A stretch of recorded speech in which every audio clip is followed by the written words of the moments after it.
Gracias, América.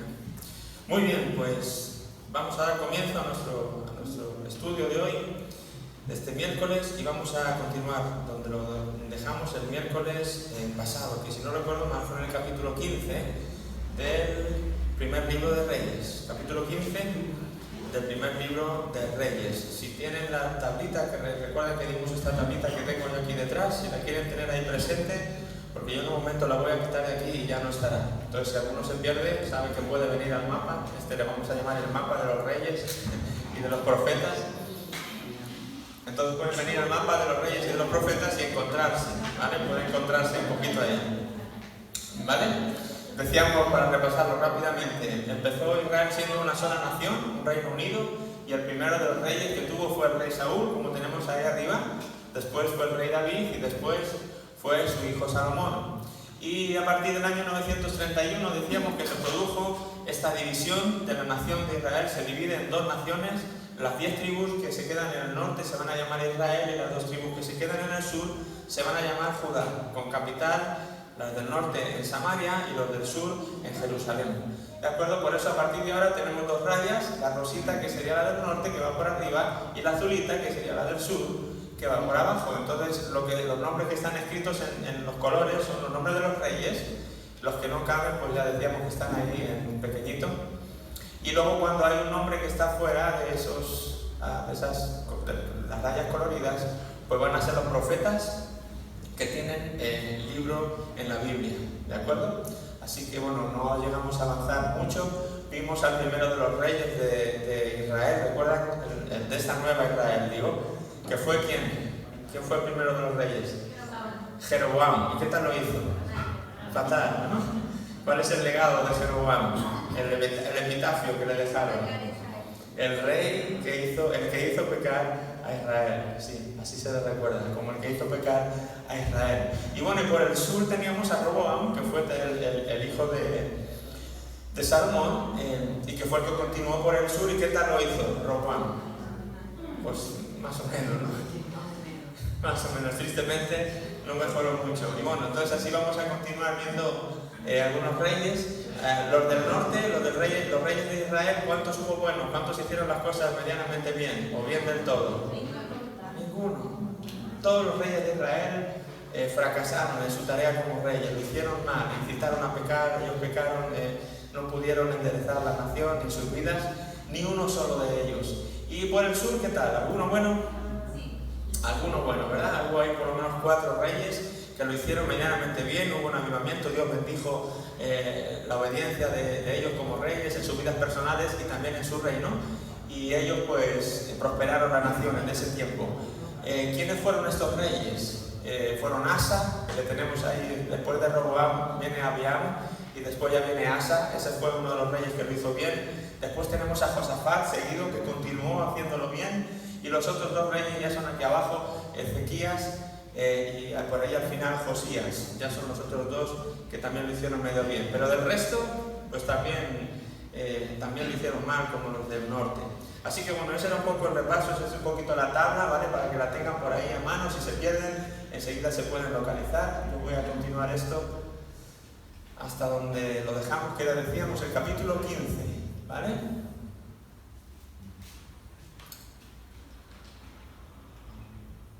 Ahí lo tenemos.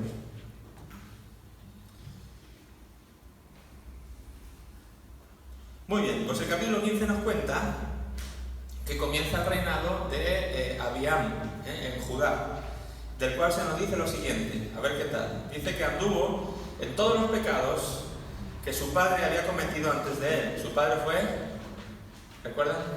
¿Quién fue el padre de Abiam? Roboam, el primer rey de Judá. Este después fue su hijo, y dice que anduvo en el camino de su padre. No fue su corazón perfecto con Jehová su Dios, como el corazón de David su padre, nos dice el versículo 3. Murió tras reinar, ¿cuánto tiempo? Tras reinar 3 años en Jerusalén, pues reinó desde ahí el reino de Judá. Y le sucede, ¿quién le va a suceder? Su hijo Asa, ¿de acuerdo? Su hijo Asa. Ese hemos dicho que era uno de los buenos, ¿verdad? No nos vamos a detener mucho en él, pero él sí fue uno de los que lo hizo bien. Dice que todavía reinaba Jeroboam en el reino del norte, estamos saltando al norte. En el reino del norte todavía reinaba Jeroboam en Israel, cuando Asa comenzó a reinar en el reino del sur, en Judá. ¿Pueden ver la tablita ahí? Vamos a volver a la tabla. Bueno, sí, lo voy a volver a empezar un poquito.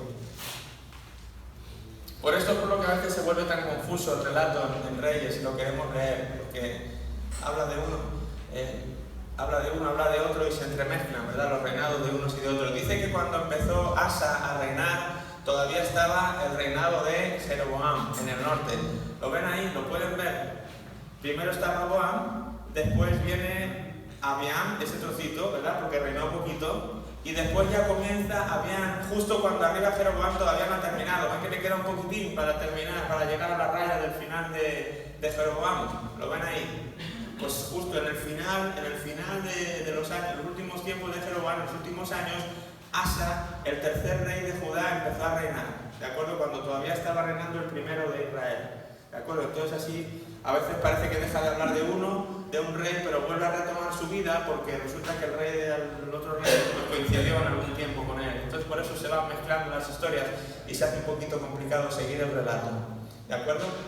Entonces, bueno, dice que todavía reinaba Jeroboam en el reino del norte, ya le quedaba poco, pero en ese tiempo empieza Asa a reinar en el reino del sur.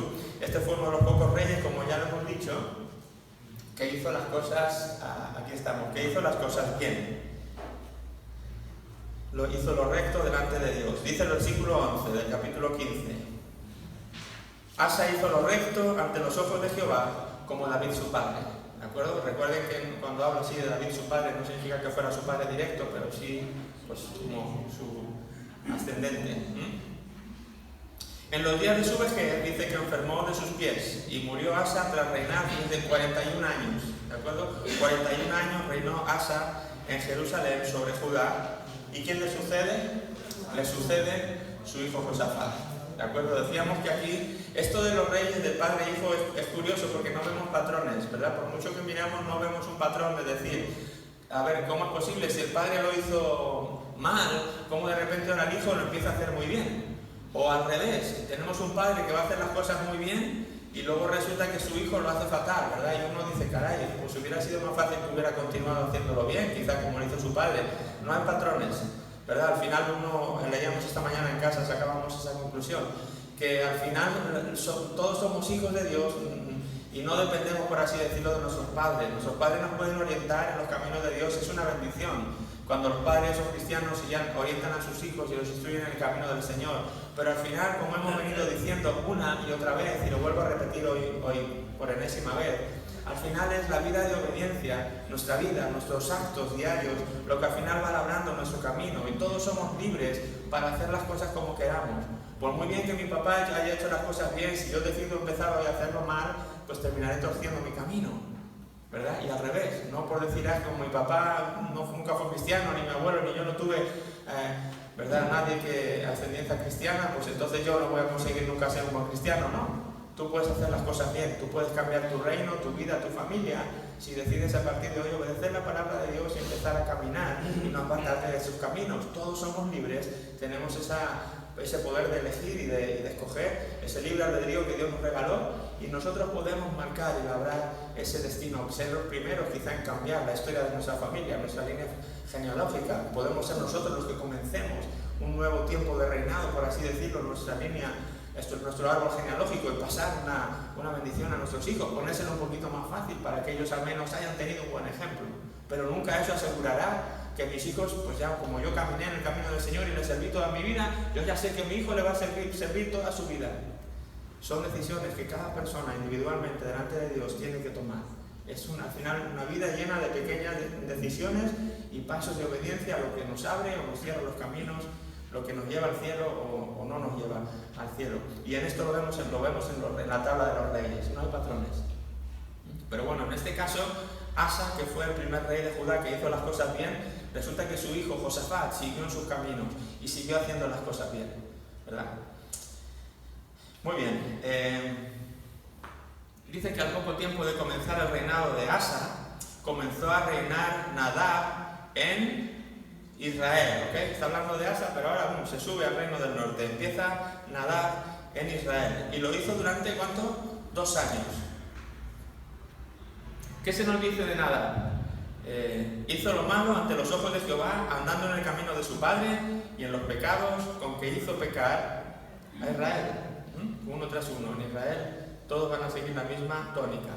Bueno, pues a los 2 años de reinado de Nadab le sucede Baasa en el reino del norte, en Israel. Y lo hizo porque conspiró contra él y le mató.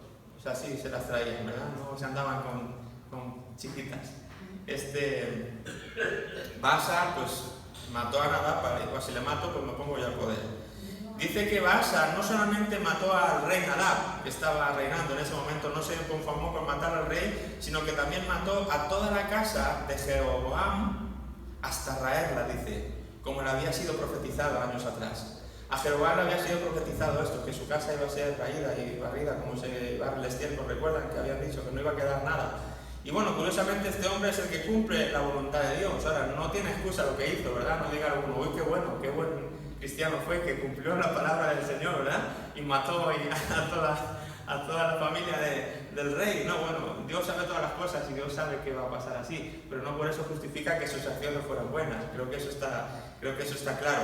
Pero de alguna manera, sabiéndolo o sin saberlo, el hombre, yo creo que no lo hizo, obviamente, por seguir la palabra de Dios, lo hizo por cualquier otro motivo, pero sin darse cuenta estaba dando cumplimiento con sus malas acciones, estaba dando cumplimiento a lo que se había sido profetizado de ese rey, de Jeroboam. Es un poco como el caso de Judas, ¿no? Judas, como algunos dicen, pues qué bueno, Judas fue bueno porque mira, cumplió lo que estaba escrito, ¿no? El Señor había hablado, ¿no? Cumplió la palabra de Dios, pero yo no que me quisiera ver en esa clase de obediencia a la palabra de Dios. Yo no sé ustedes, pero yo no. Este es un caso similar.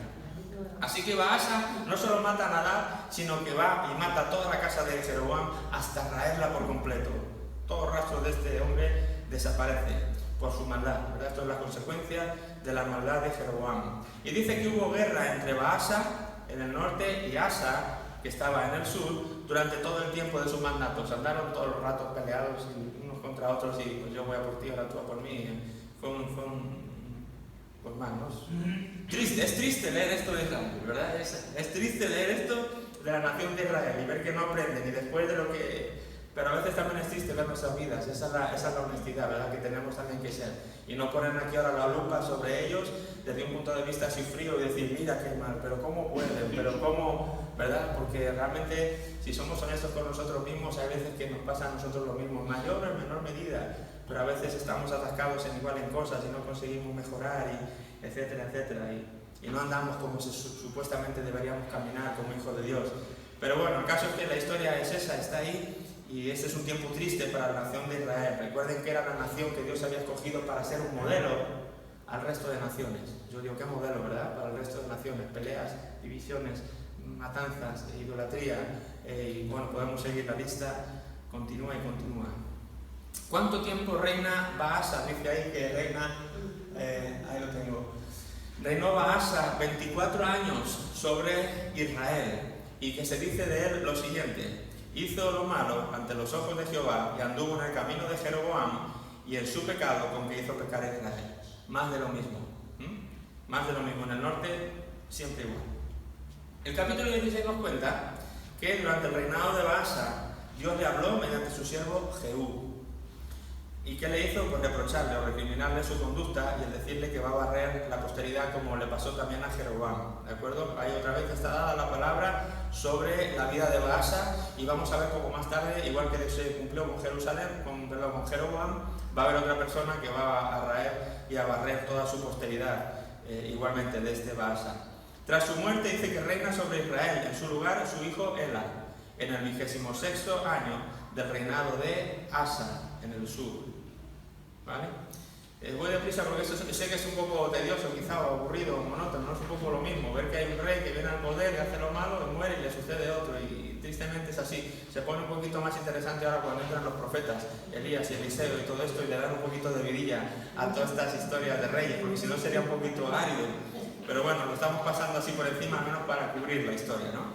Él reinó 2 años sobre Israel y le sucedió en el trono su siervo Zimri, comandante de su ejército, tras conspirar contra él y darle muerte. Otra vez, ¿verdad? El comandante ve al rey, pues, conspira, le mata y Entonces se pone él como rey sobre Israel. Entonces reina Zimri sobre Israel y no solo va a matar a Ela, que es el rey contra el que ha conspirado, sino que también va y mata a toda la casa de Baasa, hasta exterminar a todos, cumpliéndose la palabra que Dios le dio a Baasa por boca de Jehú. ¿Ven? Lo mismo que decíamos antes, pues le pasó también a Baasa un poco lo mismo. Su reinado fue muy corto, 7 días, ya que tras matar a Ela y proclamarse rey, todo Israel puso a Omri, que era el general ahora del ejército, como rey sobre ellos, en el mismo campo de batalla. Esto fue algo así como un intento de derrocar al rey, pero cuando el ejército se enteró, fueron corriendo y lo quitaron y pusieron al general otra vez. Entonces solamente le duró 7 días. Y así murió por los pecados que había cometido, haciendo lo malo ante los ojos de Jehová, y andando en los caminos de Jeroboam, y en su pecado que cometió, haciendo pecar a Israel. Otra vez igual. Otra vez igual. Oye, estoy sorprendido de la asistencia. Me mira así un momento y me parecía domingo, chicos. Miren para atrás un momento. ¡Wow! Pueden mirar para atrás. ¿Qué pasó hoy? Apláudense, muy bien. Apláudense. Qué bueno. Es una alegría verlo, ¿no? Ver cuando la gente tiene tiempo y disponibilidad y podemos disponer y apartar estos tiempos para, como decíamos el domingo, crecer y conocer la palabra del Señor y permanecer en ella, porque eso es lo que va a renovar, a reformar todo nuestro alma, todo nuestro ser. Así que bueno, que pudieron venir hoy más personas. Así que Omri fue rey sobre Israel en el año 31 del reinado de Asa, rey de Judá. ¿Durante cuánto tiempo? 12 años. En su reinado le compró a Semer el monte que había en Samaria y edificó una ciudad, la cual se llamó Samaria.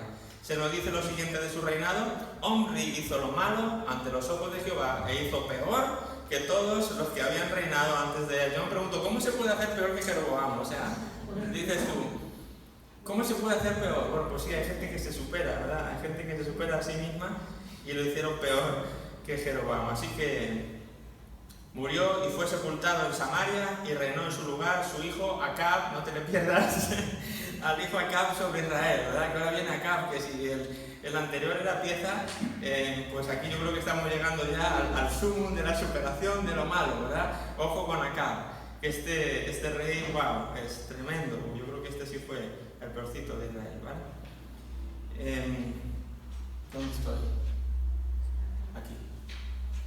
Bueno, pues tenemos a Acab, hemos llegado a Acab y están en la tablita, lo ven ahí en su tablita donde está Acab escrito, cuántos hemos pasado ya, cuántos reyes hemos pasado, en qué año estamos, por ahí más o menos, ¿se ve en la tablita? ¿En el año? Por ahí, muy bien. Entonces dice que Acab comenzó a reinar sobre Israel en el año 38 del reinado de Asa, que Asa era el rey ¿de dónde? De Judá, ¿verdad? Cuando llevaba Asa reinando 38 años, en el norte sube al poder este Acab, el rey de Israel ahora va a ser Acab. Dice que reinó sobre Israel en Samaria durante 22 años, se dice pronto, 22 años con lo pieza que era, pues 22 años reinando sobre Israel. ¿Y qué se nos dice de él? Lo siguiente, en los versículos 30 y 33. Y Acab, hijo de Omri, hizo lo malo ante los ojos de Jehová, más que todos los que reinaron antes de él, porque le fue ligera cosa andar en los pecados de Jeroboam, hijo de Nabat, y tomó por mujer a Jezabel, hija de Baal, rey de los Sidonios, y fue y sirvió a Baal y lo adoró. E hizo altar a Baal en el templo de Baal que él edificó en Samaria. Hizo también Acab una imagen de Asera, haciendo así a Acab más que todos los reyes de Israel que reinaron antes que él, para provocar la ira de Jehová, Dios de Israel. ¿De acuerdo? O sea, y aquí ha sido como, venga, aquí arriba. Y ahora ya no solamente él, porque encima se casa con esta persona, que es esta Jezabel, que entonces ya es como que, boom, ahí es la unión perfecta, y entonces se forma ahí una mancuerna de dos que dice, Dios mío, ¿verdad? Líbranos. Por eso a veces cuando pasan cosas ahora en nuestra historia y sale el presidente de tal país, ¡ay, qué malo, qué mal! Y dicen, ya, pero no hay nada nuevo, tranquilos. Si miramos para atrás, la historia siempre nos va a decir que ha habido situaciones peores, reyes peores y situaciones muy difíciles, y al final aquí estamos, ¿verdad? Así que la palabra de Dios va a permanecer siempre a través de los tiempos, porque el cielo y la tierra pasarán, los reyes y las reinas pasarán, las naciones existirán y dejarán de existir, pero la palabra de Dios permanece para siempre, ¿verdad? Y el Señor vendrá por nosotros. Así que tranquilidad, no se alteren cuando pasen, oigan noticias de aquí y de allá, de un país y de otro. Dios está en control de la historia. Dios está en control de la historia, Él es el autor de esa meta narrativa universal, a Él no se le está escapando nada, Él está en control sentado en su trono, no está nervioso, a Él no le sudan las manos, Él está diciendo simplemente confíen en mi hijo, que yo lo tengo todo solucionado y a su tiempo, todo se va a desplegar como yo quiero que se despliegue, ¿vale? Muy bien, así llegamos al capítulo 17, entonces tiene 22 capítulos el libro de los Reyes. En el 17 dice que aparece, lo que decía antes, que le da un poco de vidilla a estas historias, el profeta Elías. ¿Cuántos han escuchado hablar del profeta Elías? ¿Sí? No tienen libro, no tenemos el libro en la Biblia primera de Elías, ni no tiene el libro, pero fue un profeta, un hombre de Dios tremendo, que nos dejó ver el poder de Dios y trajo pues también avivamiento, y el ver que Dios, a pesar de los pesares, seguía vivo y activo y su poder no había cambiado nada.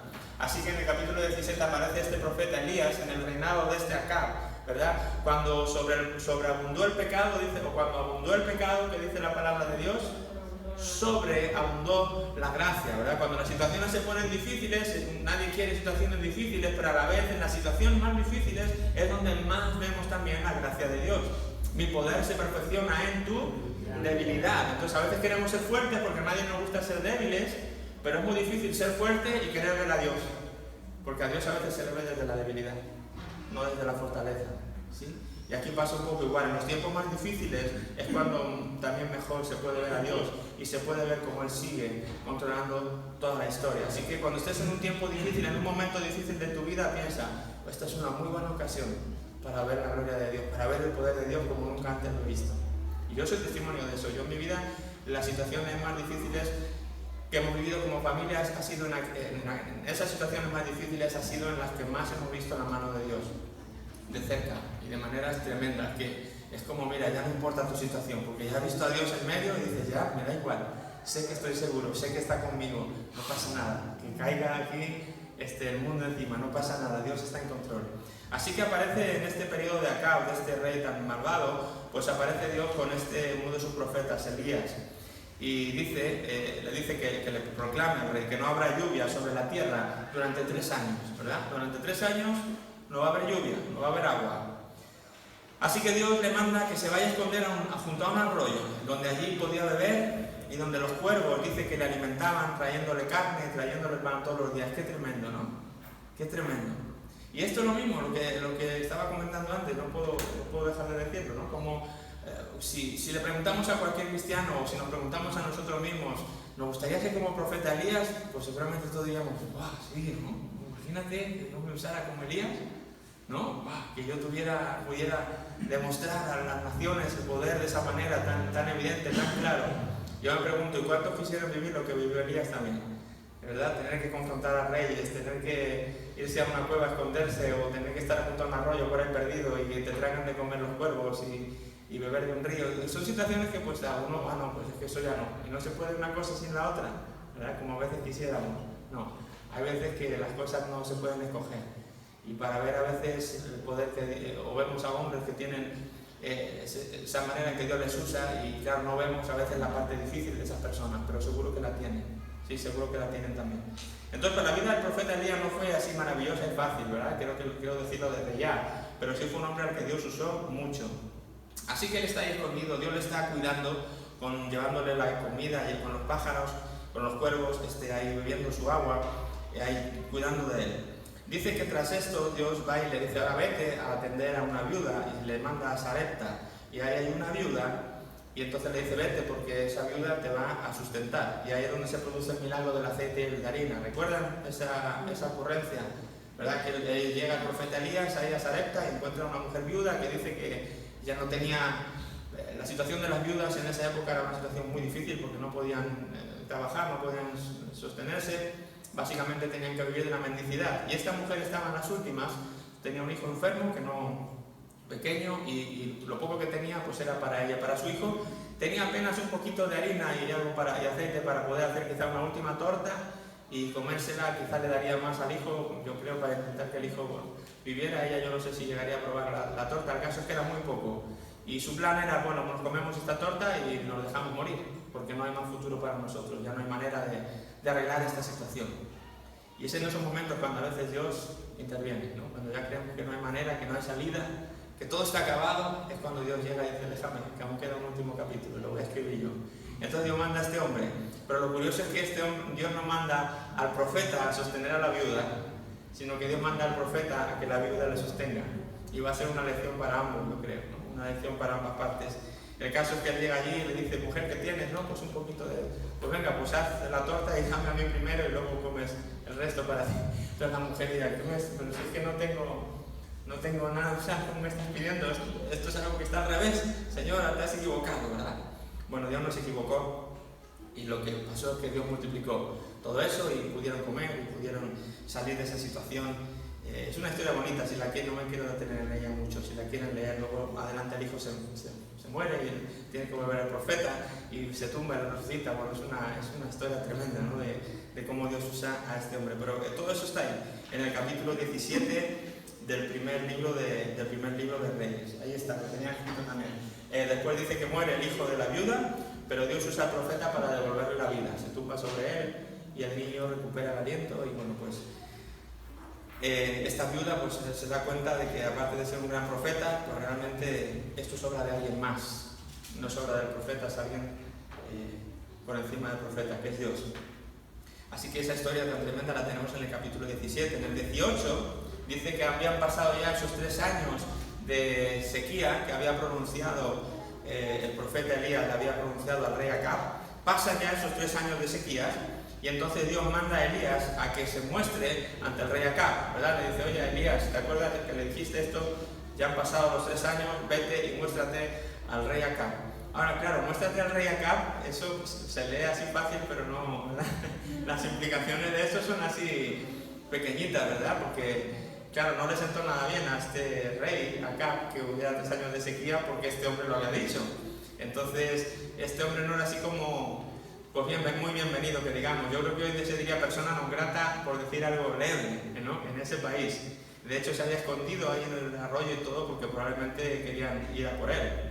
Así que ahora Dios le dice, bueno, vete, preséntate a tu verdugo, básicamente le está diciendo, vete delante del verdugo y preséntate. Claro, son situaciones de estas de las que hablo, que todos queremos ser el Elías que multiplica el aceite y tal, pero no queremos ser el Elías que se tiene que parar delante del rey y decirle, hola, soy yo, el que te dijo que no iba a llover y que no ha llovido en 3 años y probablemente se hayan arruinado tus cosechas y yo no sé cuántas cosas más, haya provocado una sequía de 3 años, ¿de acuerdo? Así que bueno, esa no es su situación. Dios le manda que se muestre al rey Acab. Ahora, al verle, pues resulta que hay que dice que convocan una reunión en el monte Carmelo. Querían demostrar ahí quién era el verdadero Dios, ¿verdad? Si el Dios de los... Pues en realidad tendría que ser, estábamos hablando del mismo Dios, era Israel también, ¿verdad? Acab estaba reinando Israel, no estaba reinando a los sirios, ni a los babilonios, ni nada de eso, era el rey de Israel, pero Israel ya estaba desconocida. Israel ahora adoraba a Baal, adoraba a Asera, adoraba a ídolos. Entonces ahora Dios lo que está haciendo es un poco intentar abrir los ojos a Israel, si es que puede, si es que está a tiempo, y hacerle ver que el Dios de Israel sigue siendo el Dios de Abraham, de Isaac y de Jacob, y que su poder es mucho mayor que el de cualquier Dios inventado, como los que han inventado ellos. Y aquí se produce como una especie de duelo, ¿verdad? Como estos duelos del oeste, donde van y sacan las pistolas. A ver, solamente puede quedar uno de los dos. Esto es una especie de duelo entre 2 supuestos dioses. Digo supuestos porque realmente aquí no habría duelo alguno. Está Dios, que es el único Dios, no se puede enfrentar a ningún otro Dios, porque son invenciones de hombres. Pero de alguna manera, como ellos les atribuían vida y les atribuían todas las cosas, pues entonces Elías dice, bueno, vamos a demostrar entonces quién es el verdadero Dios. Si esos dioses es a los que ustedes adoran, o el verdadero Dios de nuestros padres, de Abraham, de Isaac y de Jacob. Así que convoca en una asamblea, vienen los 400 o los 800, yo no sé, a veces dice que había 800, otra vez dice que subieron 400, da igual. 400 profetas de Baal que suben ahí. El duelo consistía en que tenían que hacer habían hecho como un altar y habían puesto un sacrificio encima de las piedras y de la madera y habían pedido que iban a orar y iban a orar cada uno a su Dios, y el Dios que respondiera a las oraciones que estaban haciendo, o a la llamada o a la invocación que estaba haciendo el pueblo o el profeta, el que respondiera con fuego del cielo, ese era el verdadero Dios. Claro, ¿cómo encendías un holocausto, verdad? Un holocausto para hacer una barbacoa. Cuando hacemos una barbacoa en el campo, como alguien nos haya llevado mechero o cerillas o algo, pues nos toca frotar los palitos, hacer algo. ¿De dónde sacamos el fuego? En los holocaustos era igual, vamos a hacer un holocausto y ¿dónde está el fuego para encender el holocausto y que se queme el animal y todo? Bueno, pues entonces ese fuego que lo mande Dios, que mande Dios el mechero, ¿verdad? Desde el fuego, desde el cielo.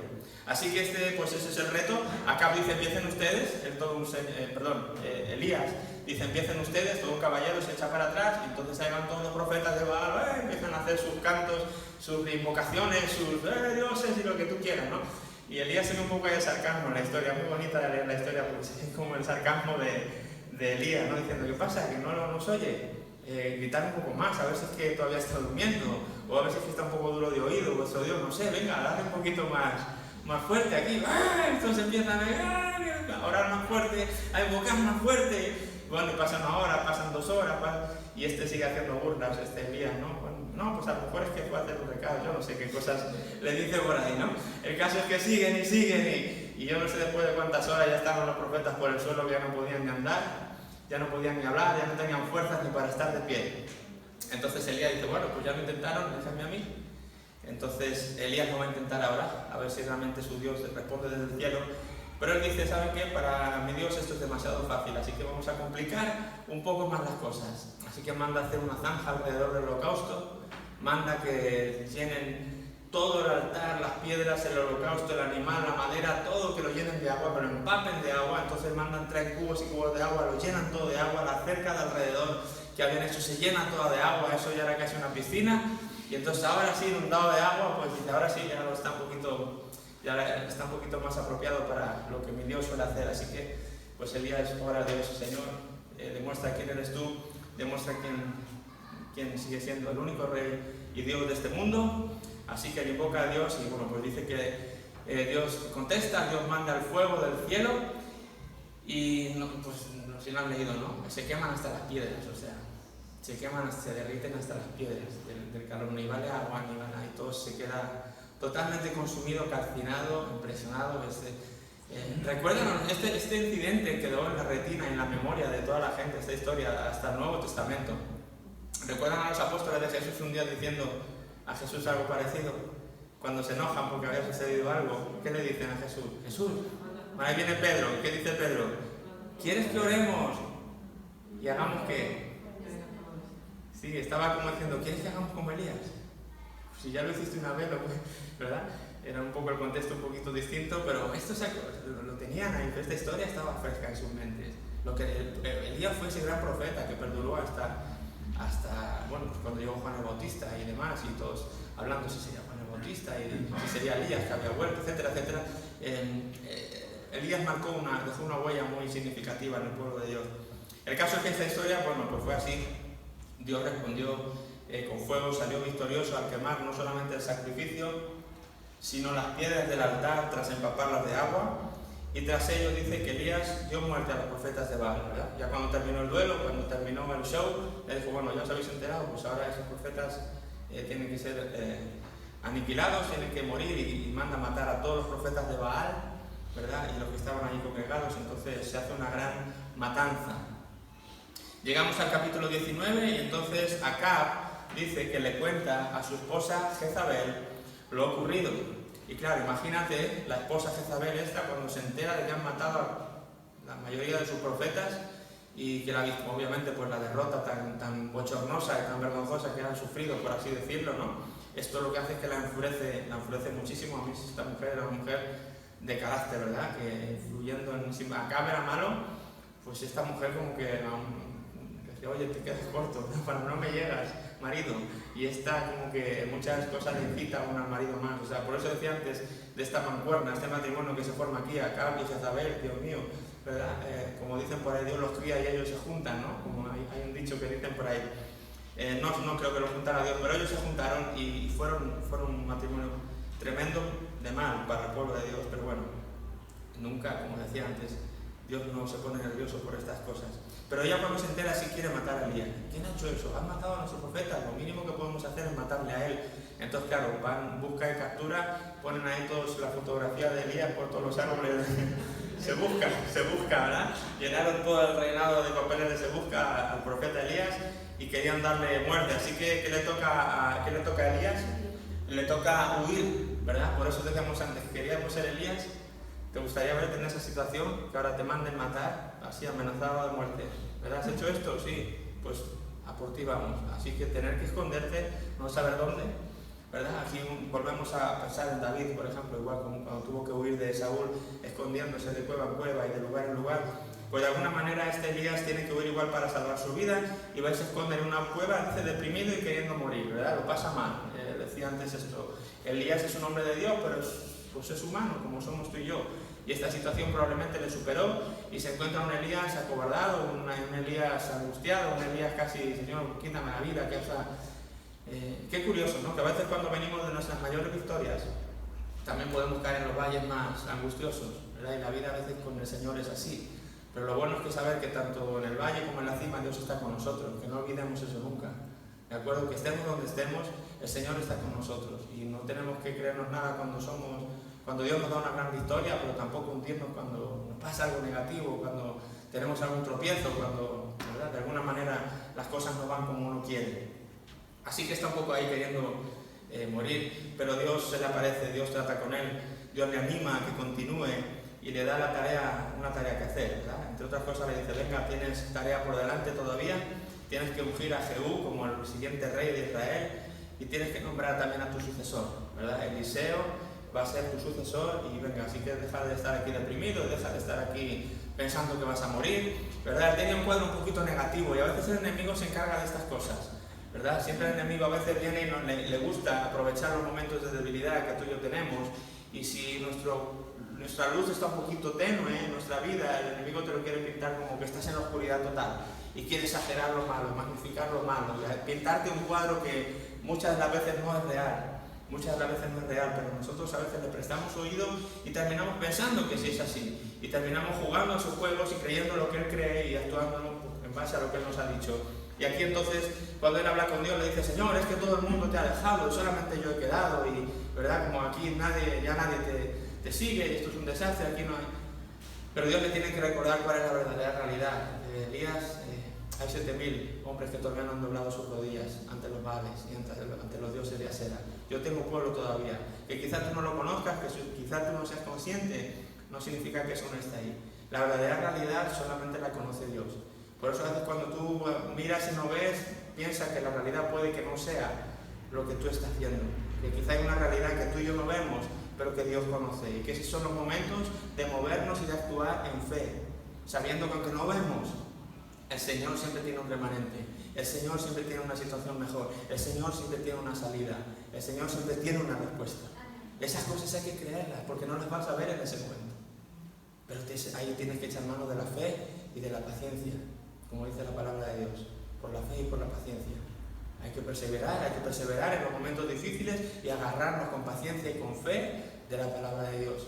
Y de saber que seguramente hay una realidad de la que yo no soy consciente, pero que el Señor sí la sabe. Y actuar como si la viéramos, actuar como si la viéramos.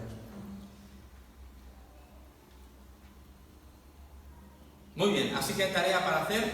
Le dice, venga, levántate. Esto es algo parecido, ¿no? Me recuerda otra historia. ¿Cuándo fue esto? Con el rey Saúl. ¿Recuerdan cuando el rey Saúl torció su rumbo también y empezó a hacer las cosas mal? Y Dios le dijo, pues ya tú no puedes seguir siendo rey de Israel. ¿Recuerdan a Samuel? La historia de Samuel, qué es lo que pasó en ese momento con Samuel. Que igual estaba llorando amargamente, porque el rey de Saúl y ahora no, por lo que yo le había ungido y yo había pensado que este era el rey de mira y ahora he hecho las cosas mal y estaba llora. Y Dios le tiene que aparecer y dice, hey, ¿qué haces ahí? ¿Hasta cuándo vas a llorar? Aquello en lo cual yo he puesto mi mano, ¿sí? ¿Hasta cuándo vas a llorar por algo que yo estoy ordenando y que yo estoy haciendo? Yo ya tengo preparado otro rey, pero necesito que te levantes y que vayas a ungirle, pues está esperando. Deja de llorar por cosas que ya no tienen remedio y que aparte son voluntad mía. Y ponte a hacer lo que yo te he llamado a hacer. Y esto es algo parecido, ¿verdad? Lo que volvemos a ver aquí. Otra vez Elías repitiendo un poco la historia de Samuel. Ay, que no hay nadie, que solo he quedado yo, que ¿dónde está tu pueblo? Y tranquilo, hay 7.000 por ahí, no te preocupes. Tú ponte a hacer lo que yo te he mandado a hacer. Levántate, tienes que ungir a tu sucesor, tienes que nombrar al siguiente rey de Israel. Vamos, termina la tarea, termina tu carrera. No te pares a mitad. ¿Has visto esas carreras a veces que se ven por ahí en la tele o en los vídeos de YouTube? Alguna vez, de estos que van, no sé, una carrera de carrera. Claro, carreras de muchas cosas, pero carreras de 400 metros, de 1 kilómetro, de lo que sea, ¿no? Y entonces van sacando como mucha distancia al segundo, y entonces miran y ya ven como que la meta está ahí, y ya ven que el otro está por detrás, y como que ya se relajan, como diciendo ya gano, ¿no? Porque ya no me puede alcanzar, y no han visto que venía otro por ahí, que le venía muy cerquita, y por ese relajamiento así, de repente estoy en la línea de meta, le gana. ¿Sí? ¿Han visto algún vídeo de eso? Y se quedan con la cara que no saben ni qué hacer con ella, como diciendo, no puede ser, no puede ser. A ver, si yo no hubiera aflojado, hubiera sido campeón. ¿Sí? Si yo no hubiera aflojado, hubiera ganado esta carrera. Y yo me pregunté a veces, a los cristianos a veces si nos puede pasar algo igual. No quisiera que a ninguno nos pasara eso, que digamos, pues muy bien, y en los últimos días nos relajemos y alguien, ¡bum!, por ahí venga y haga lo que supuestamente nosotros teníamos que hacer. Estos son casos de ellos. Elías, no te relajes, termina bien la carrera, vas bien, vamos, no te relajes, sigue, tienes que ungir a tu sucesor, al rey, continúa y sigue apretando, como decía Pablo, prosigo a la meta, al premio del supremo llamamiento. En Cristo Jesús, prosigo hasta la meta, no me relajo ya llegando a la meta, prosigo luchando, peleando, al margen de los resultados, al margen de las circunstancias, al margen del rey que haya, al margen de los que hayan adorado o no hayan adorado, es igual, yo tengo una tarea que hacer, yo me pongo por el prosigo y prosigo hasta que llegue a la meta, al premio del supremo llamamiento. ¿Sí? Así que Dios le está animando, vamos Elías, termina hasta la meta, hay cosas que tienes que hacer. El capítulo 21 entonces dice ahora, relata un feo relato que ocurre ahí con Jezabel y con Acab cuando matan a Nabot, que es el dueño de una viña que el rey quería para sí. El rey pasó por ahí, vio una viña, dijo, oye, esa viña está pegada con la mía, qué bien, estaría muy bien si me pudiera quedar con ella. Entonces intenta conseguirla por las buenas y el Nabot, este señor, le dice, rey, pues me parece muy bien lo que usted quiere, con todo respeto, pero es la que me dejó mi papá, ¿cómo se la voy? No se la puedo dar, no se la vendo, esto es la propiedad, no se la quiere vender. Entonces el rey pues se va triste y se va ojeroso y se va a su casa más deprimido que Elías, se mete en la cama y ahí se pone a llorar. Entonces la mujer está a saber qué le ve, ¿qué te pasa? No, porque la voz no me quiere vender su viña. No me quiere vender la viña. Y la mujer, ¿cómo que no? Pero si tú eres un rey, déjame, ya lo arreglo yo. ¿Verdad? Entonces esta mujer, pues tremenda, esta no se puso a llorar con él, esta no dijo, ay, pues mi marido, yo también. No, esta no hizo así. Esta dijo, no hombre, ¿cómo puede ser contigo? Si tú eres el rey, déjalo, ya me ocupo yo. Entonces, hay un feo relato en la que esta mujer básicamente pues manda acabar con la vida de Nabot y conseguir la viña por las fuerzas para dársela a su marido y así que el marido se dé contento. El profeta Elías habla de parte de Dios y les da un mensaje funesto, pronunciando la muerte de ambos y el exterminio de su posteridad. ¿De acuerdo? Un mensaje duro, como le había dado allá a otros reyes antes que ellos. Acá dice que se humilla, ¿verdad? Lo cual es curioso, viendo un hombre con ese perfil que pueda de alguna manera humillarse ante la palabra de Dios. Pero sí, él dice que se humilla ante Dios. Y Dios lo que hace no es que le anula la sentencia, pero se la prolonga un poquito más. Dios le dice, voy a hacer lo que he dicho que voy a hacer, no me vas a cambiar de la opinión, pero no lo voy a hacer en tus días, lo voy a hacer en los días de tu hijo. Así que eso es lo que va a hacer, va a retrasar esa sentencia que ha declarado para ellos, la va a postergar un poquito más, la va a retrasar hasta los días de su hijo. Y así describe los hechos del rey Acab. Dice, a la verdad, ninguno fue como Acab, que se vendió por hacer lo malo ante los ojos de Jehová. Porque Jezabel, su mujer, ¿qué dice ahí? Lo incitaba. Mujeres, inciten para lo bueno a los maridos. Maridos, que no les tengan que invitar a sus mujeres. Para empezar, pongámonos las pilas todos, ¿no? Bueno, lo que el caso es que el hombre era malo y la mujer por detrás, animándola a que fuera incluso peor. Él fue en gran manera abominable, caminando en pos de los ídolos, conforme a todo lo que hicieron los amorreos, a los cuales lanzó Jehová de delante de los hijos de Israel. Versículos 25 y 26 de este capítulo 21. Pues ese es cómo termina la vida de Acab y de Jezabel, de los dos reyes.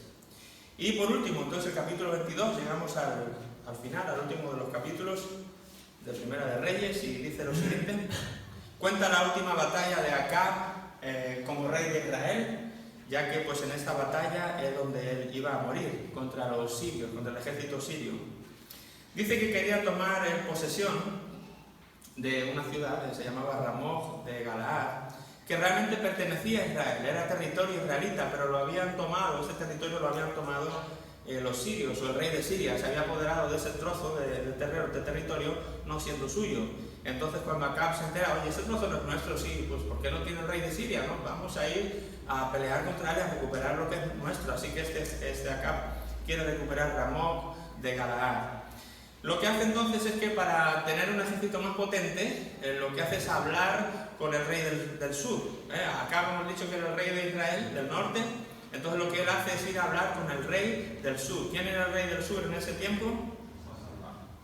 Josafat. Josafat, que era ¿recuerdan? Uno de los reyes buenos de Judá, hijo de Asa, que había sido el primer rey bueno de Judá. Entonces Acab se va a hablar con él. Pues voy a hablar con el rey de Judá. Al fin y al cabo que para lo que querían eran hermanos y para lo que querían se llevaban de los pelos, ¿no? Pero bueno, en esta ocasión le venía bien tener un ejército mayor, y entonces va a hablar con Josafat y le pide ayuda para ir a pelear contra los sirios para recuperar un territorio de Israel, Siglat de Galaad. Entonces dice, Acab insta a Josafat a que vaya con él, pero le pide algo, ¿verdad? Josafat le va a pedir cuando Acab viene a pedirle esto, Josafat le pide algo, le dice, oye, sí voy, pero mira, primero consulta a Dios, ¿verdad? Porque yo no me quiero meter en una pelea que realmente en la que Dios no esté involucrado, en la que Dios no haya, de alguna manera no vaya con nosotros. Entonces, consulta primero a Dios y entonces hablamos, ¿no? Así que acá, pues para ver si es un asunto de Dios, ¿a quién reúne? Pues a 400 profetas de Dios. Bueno, estamos hablando de Israel, ¿no? Profetas de Dios, vamos, por eso lo pongo ahí entre comillas. Que curiosamente dice que decían siempre el rey lo que el rey quería oír. Entonces eran pues unos pelotas, ¿no? Por así decirlo. Si lo digo pelotas, no sé si en sus países dicen otra palabra así como... ¿Cómo? Que más o menos. Sí, más o menos parecida, ¿no? Pues como siempre lo que usted quiera, ¿verdad? Siempre hacían lo que el rey quería oír, pues oye, que el rey quiere oír esto, pues le decimos esto, ¿verdad? Imagínate que ¿qué es lo que quiere oír el rey? Esto. Entonces, vale, pues no importaba lo que Dios dijera, lo que le iban a decir al rey era lo que el rey quería oír para llevarse bien con el rey, ¿vale? Así que así funcionaban los 400 profetas de Dios en cuanto a lo que tenían que aconsejar al rey de Israel. Josafat entonces, cuando ve la situación, pues no sé, algo le extraña, ¿no? Entonces él dice, oye, ¿y no habrá algún verdadero profeta a quien podamos consultar? Él se da cuenta y dice, tienen el nombre, a ver, si llamarse se llaman profetas de Dios, sí, el nombre lo tienen, pero a mí me parece que muy de Dios no son. Entonces él dice, ¿no habrá algún verdadero profeta a quien podamos consultarle si realmente Dios está detrás de todo esto o no está detrás de todo esto? Entonces, bueno, pues parece que sí, que había por ahí un tal Micaías, ¿verdad? Que sí era un verdadero profeta, porque siempre hablaba lo que Dios le decía, aunque al rey no le gustase, ¿verdad? Era uno de los pocos que luchaba en contracorriente, que no se había dejado contaminar por la atmósfera de estos 400, y que si Dios le decía que estaba mal, pues estaba mal, por mucho que al rey no le gustara oírlo, pero para este profeta Dios sí era lo primero, incluso antes que el rey. Así que se enteran de que hay un tal Micaías que sí puede hacer esta función. Entonces, a diferencia de los 400 profetas que habían dado el sí para hacer la guerra, porque era lo que el rey quería hacer, el rey quería ir a la guerra, quería tomar ese trozo de territorio. Y todos los profetas le habían dicho, sí, rey, vaya usted, ¿quiere ir usted a la tierra? Claro que Dios quiere, sí, Dios está detrás de usted, venga a pelear, Dios es... Esta diferencia de esto, Micaías le dice que no suba, porque si sube a pelear para intentar conquistar ese territorio, el rey va a morir. Y de hecho, no solamente eso, sino que acusa a los 400 profetas de estar hablando guiados por un espíritu de mentira que Dios mismo había enviado desde el cielo. Esta es una historia así, cuando la leen despacio, verán que es parecido a lo de Job. Como que de alguna manera se nos deja ver la trama de un poco lo que está ocurriendo en el cielo, ¿verdad? En el libro de Job ocurre eso. Recuerdan que antes de abrir el capítulo se nos dice que estaba Dios y hablando con el enemigo y entonces, mira, has considerado a Job, y entonces la Biblia nos permite ver el mundo espiritual y el mundo físico. Y aquí de alguna manera ocurre lo mismo. Micaías nos hace ver esto, ¿verdad? Él había consultado a Dios y él entendió o vio lo que estaba ocurriendo en el cielo en cuanto a esta batalla. Y dice que había pasado eso, que habían acudido ahí viendo esa situación y habían decidido Dios había decidido enviar un espíritu de mentira que se apoderara de los supuestos profetas de Dios, pues para que realmente fueran a la batalla, a morir, porque realmente la sentencia que Dios les estaba dando, porque no eran profetas de Dios, ni mucho menos, y el rey, pues ya saben el rey que era. Entonces Micaías es capaz de ver esto. Micaías, como verdadero profeta de Dios, es capaz de ver la verdadera realidad espiritual del asunto y no le importa lo que el rey quiere oír. Entonces cuando le llaman a Micaías, él primero dice, sí, rey, vaya usted a la guerra, porque sí, le va a ir muy bien. Yo creo que por la manera en que le dijo, pues el rey acá le dijo, no, por favor, no, dime las cosas, dime de verdad lo que has oído, ¿no? Como tú le dices, ¿lo quieres oír de verdad? Entonces, sí, lo quiero oír de verdad. Porque el rey no le llamaba porque dice que siempre le decía lo que no quería oír, ¿no? Pero entonces él, pues claro, estaba jugando. Así que le dice al rey, ¿de verdad quiero oír lo que...? Vale, sí, dime. Entonces le dice esto, no, mira, hay un espíritu de mentira en todos tus profetas, si subes a esa batalla vas a morir y así es como te va a ir, así que ahora tú decides. Entonces, claro, el rey Acab le dice a Josafat, ¿para qué le llamas? Si siempre que le llamo hace igual, siempre que le llamo me dice lo que no quiero oír y no sé por qué le hemos llamado, ¿no? Pero bueno, el caso es que esa es la historia, así nos la cuentan. Así que total, que el rey, a pesar de escuchar la voz de Dios, como decimos, una cosa es leerla, una cosa es saberla, otra cosa es cumplirla, otra cosa es obedecerla. El rey la había oído, el rey había escuchado el consejo de este hombre, pero se dejó guiar por los 400 profetas suyos y entonces decide ir a la guerra. Lo curioso es que Josafat accede con él. Yo a veces digo, pero si Josafat había visto ya la historia, ¿por qué no se queda? Bueno, Josafat no sé si por solidaridad o por confianza en el Señor, no lo sé. El caso es que Josafat decide ir a la guerra también. Incluso se cambian la personalidad para que no le hacen ver como que Josafat era el rey, era Acab, y entonces él va como el verdadero Acab va de incógnito, le disfrazan como de soldado para que no se le reconozca que es el rey ni nada, y al que ponen como rey es a Josafat. Entonces supuestamente para que mataran al rey, iban a ir a por él. Pero como son las cosas de Dios, ¿no? Cuando uno está en la voluntad de Dios, uno está seguro, aunque esté en medio de una batalla, y otro que se cree estar muy seguro porque va disfrazado, pues no importa, ¿no? Como uno se disfrace, Dios es el que ve y es el que conoce las situaciones. Lo que ocurre es que en medio de esta locura de guerra, por este trozo de territorio, pues una flecha por ahí sale disparada, ¿verdad? Un loco por ahí del otro ejército que ni mucho menos la intención de matar al rey, porque ni sabía que era un rey, además disparó la flecha para allá y yo creo que rebotó en un árbol, rebotó en una piedra, le dio uno en el zapato y le hizo así y le mató a Acab. O sea, era su tiempo, ¿no? Era su momento. Micaías se lo había dicho, si subes a la batalla vas a morir.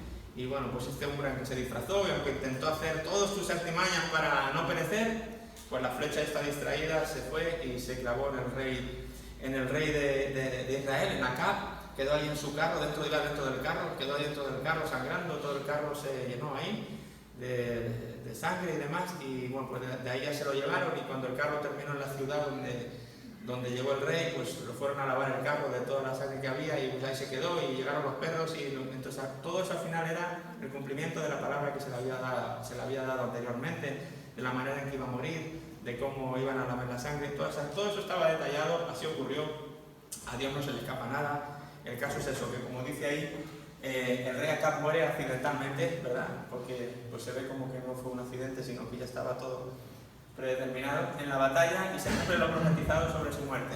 Tras la muerte del rey Acab, ¿quién toma el mando tras la muerte de Acab en Israel? Su hijo Ocosías. El hijo de Acab, Ocosías, es el siguiente, lo tendrán en la tablita.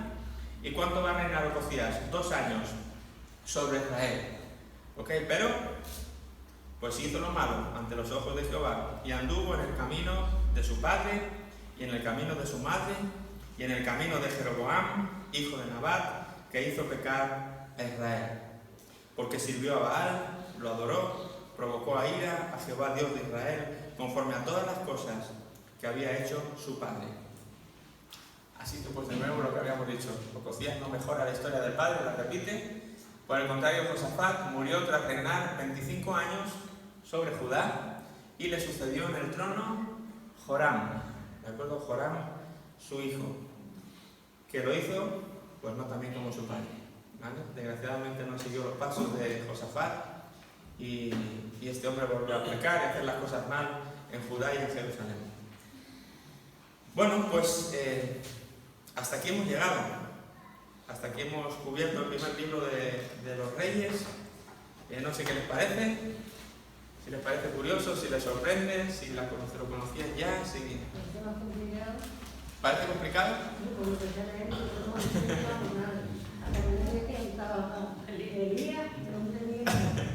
Sí, es muy complicado. Si no se tiene así una tablita o se sabe bien así la historia, estás pasando del rey del norte al rey del sur, y luego vuelves al del sur y al del norte y no sabes ya si se ha ido uno, es el mismo, si es el hijo.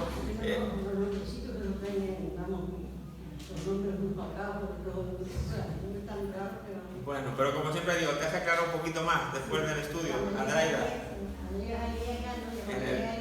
En el día ya coges el libro. Ya respiro, cuando vi al día dijo, ¡ay! Este ya me suena. Este ya me suena un poquito más. Bueno, en Segunda de Reyes va a venir los relatos de Eliseo, que Elías ya va a desaparecer, pero viene Eliseo y un poco también nos alegra la vida, la narrativa en ese sentido, con toda la historia de Eliseo y las batallas que también lleva a cabo. Así que Segunda de Reyes, como dijimos, era ese mismo libro, no cambiamos de libro. Este es el segundo volumen, por el volumen 2 de la misma historia, y básicamente la tónica va a ser la misma. No sé si lo haré con todo este detalle, ¿verdad? De capítulo 1, capítulo 2, porque es incluso un poco más tedioso que Primera de Reyes, ¿verdad? Son historias muy largas que realmente no te aportan prácticamente nada y te confunden mucho. Entonces probablemente en Segunda de Reyes lo hagamos un poco más ligero, nos centraremos en Eliseo, en las historias más importantes y demás, pero no creo que vaya con tanto detalle porque es un poquito, como digo, es más de lo mismo. Ya sabemos que en Israel va a ser todo así, este reinó tantos años y lo hizo mal. Y vino su hijo que lo hizo igual. Y en el sur pues vemos alguna que otra victoria como esta que hemos visto hoy y al profeta Eliseo. Así que cubriremos un poco todo eso y ya seguiremos al periodo del exilio, que es lo que viene después. ¿Vale? ¿Alguna pregunta? ¿Algo que nadie se haya quedado ahí nublado, que no han entendido bien? ¿Algo que quieran aportar o comentar?